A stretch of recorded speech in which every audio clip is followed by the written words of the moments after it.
technology, the wonder and the miracle of medicine is that, in fact, probably even today, there are people who have never been able to see in their whole life who are actually being given sight.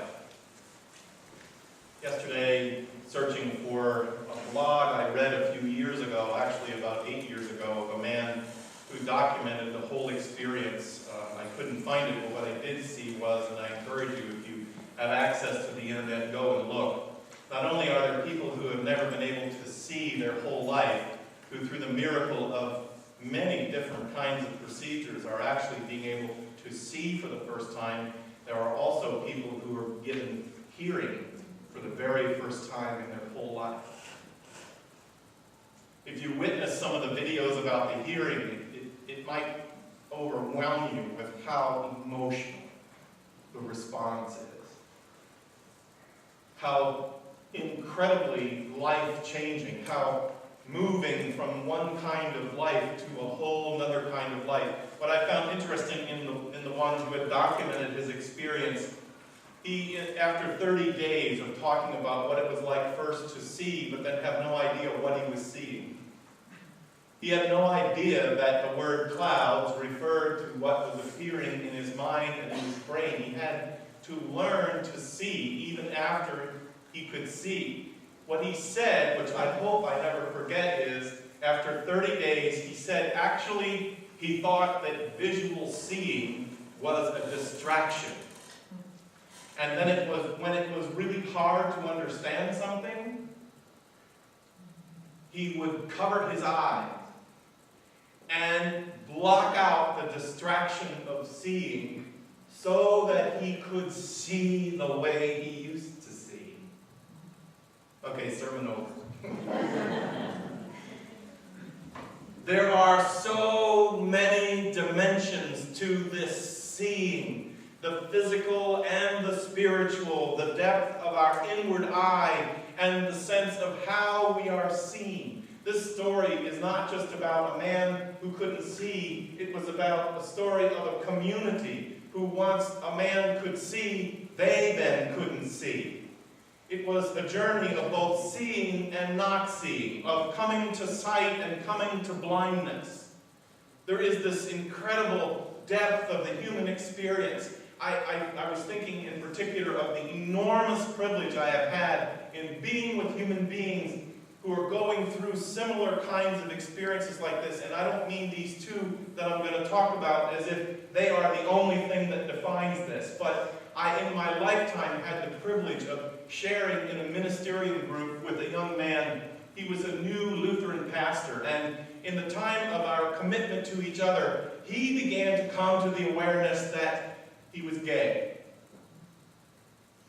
And that understanding of himself frightened no one more than him. He had never seen himself in that way. And when he came to see himself the way he was, he then had to live with the consequences of others who wanted to see him the way he used to be. In his particular case, he was a tall, dark, and handsome man, and had spent most of his life trying to find a relationship with a woman, and there were many, many women who were very angry with him when he finally said, "Look, you ought to know now what I know about myself." Walking with him through that transition, I'm reminded of it in this one layer of this encounter. Coming to see something about himself, coming to then try to explain to others who he was, how he saw himself now, asking them to see him in a new way. Another man that I knew for many years before the event of his transformation, he came to see me early on a weekday morning, and he came into my office and he said, "Pastor, I'm in a little bit of a trouble. I got pulled over on the traffic circle, and they said I was drunk." And I had known him long enough to know that for me, that wasn't a surprise. But for him, believe it or not, He had been drinking for so long, he couldn't see that he was drunk. And so when he walked into my office, he sat down and he said, "They tell me I was drunk and driving on the road in the morning. What do you think about them saying that about me?" And I said, "Well, from the smell in your breath right now, I would say you were probably drunk." And that I said those words to him, somehow, for that time, in that place, in the way God's grace works, I don't know why or how, but those words soaked into him, and he said, literally, "Oh my God." I said, "Yes."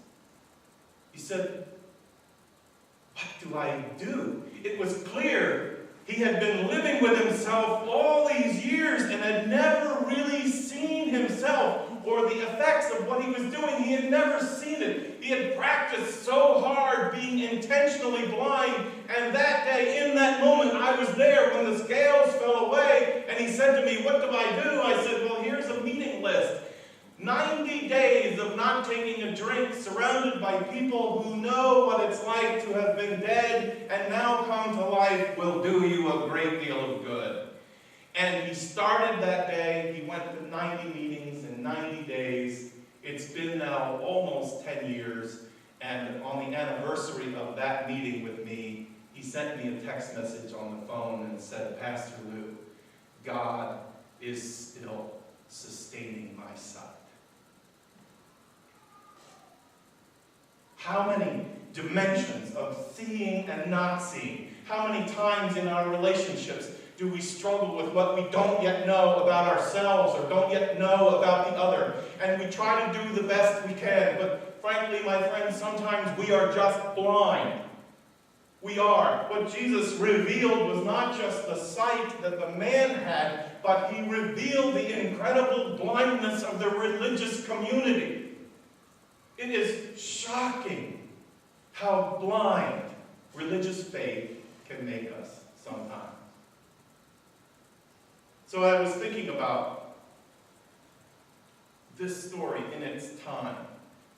What did this story mean to John? He remembered it. It must have had some bearing. I told you about the Apostle Paul's experience of being blind and coming to an awakening. And out of the Apostle Paul's awakening, he began to see that there was no difference between a Jewish person and a Gentile person. It was like earth-shattering for him. He began to understand that God's love was actually not just for him, that was radical enough, but that God's love was for everyone. So I tried to make a list of things that I think, as I think out loud, the disciples in the first century would say to you and me, let us be very clear about what Jesus helped us to see, that we could not see before we met him. The first thing I think from everything that I could try to remember and as I read was the number one thing for the followers of Jesus, the biggest transformation that took place in their lives was on one day before they met Jesus, they were this way, and on the day after they met Jesus, they were another way, and this is the way they described the transformation. They no longer were afraid of God. They were no longer afraid of God. They had lived their whole lives afraid. Afraid of what God knew about them, of how God viewed them. They were frightened to death, and they could see only that, but through Jesus' ministry, they were no longer afraid of God. They came to know that God was on their side in life. No worry, listen to me, no worry about horrible consequences coming from their failures as punishment from God. It fell away. It was, for many of them, the only thing they knew of God, and that was gone. Their whole way of relating to God changed. Secondly, they no longer feared God, and secondly, they no longer lived in fear of those who said they represented God.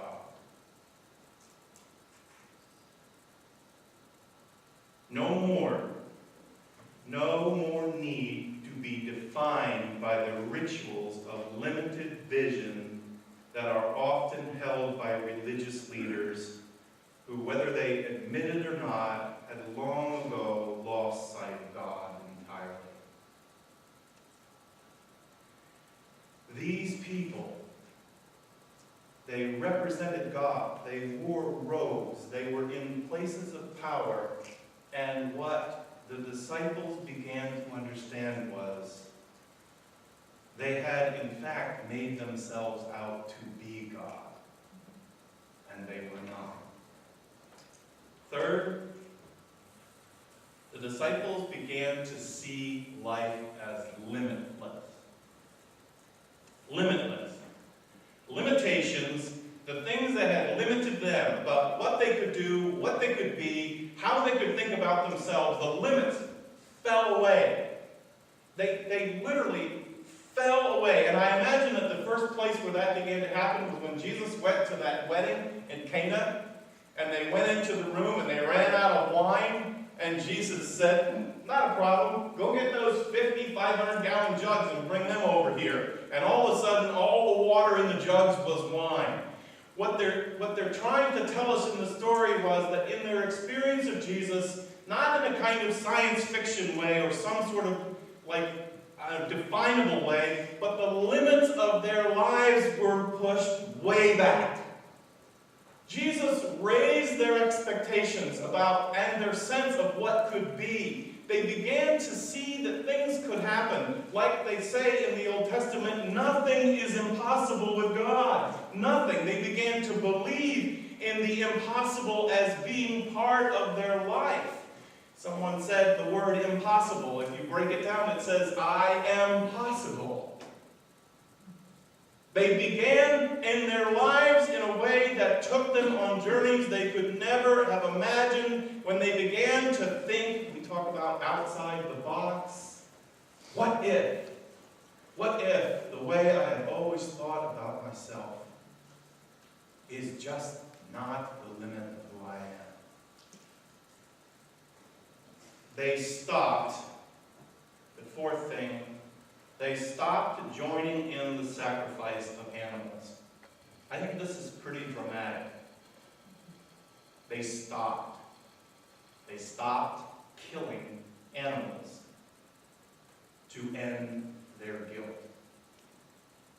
It was a dramatic change in their lives. All their lives, the weight of their own human guilt had been gathering both in their minds and through the religious leaders like great big packs on their backs piled up. And the only way to relieve it was through the shedding of blood. And if it wasn't going to be their blood, then it could be the blood of an animal. And we don't understand that, but friends, what I want you to understand is that in the first century, following the arrival of Jesus and his teaching, the disciples stopped attending the sacrifices, and they said this. They said, we're going to stop because the Lamb of God has come, and our sin has been taken away once and for all. We don't need to live this way anymore. Their eyes were open to a new way of understanding their relationship to God. There's no need for sacrifice of animals or anyone else to pay the price of sin, to atone for their failures and their mistakes. There's no need to sacrifice because the Lamb of God who takes away sin is here with us right now. Fifth and last, in terms of my little list of thinking today, the impact of the arrival of Jesus in their lives was that the things, the divisions, if you will, in their lives, the way they had sorted out human beings into those that were important and those that weren't important, those that were Jews and those that were Samaritans, those that were far away and not of concern to us, and those that were close at hand, the divisions, the actual walls that they had used to organize their lives faded away. And they began to look around in the cosmopolitan city of Jerusalem, and they began to see human beings as human beings, as other people whom God loved, just like God loved them. They began to see the world of humans, and they saw that all of our human struggles are the same. And they saw that all human beings are equally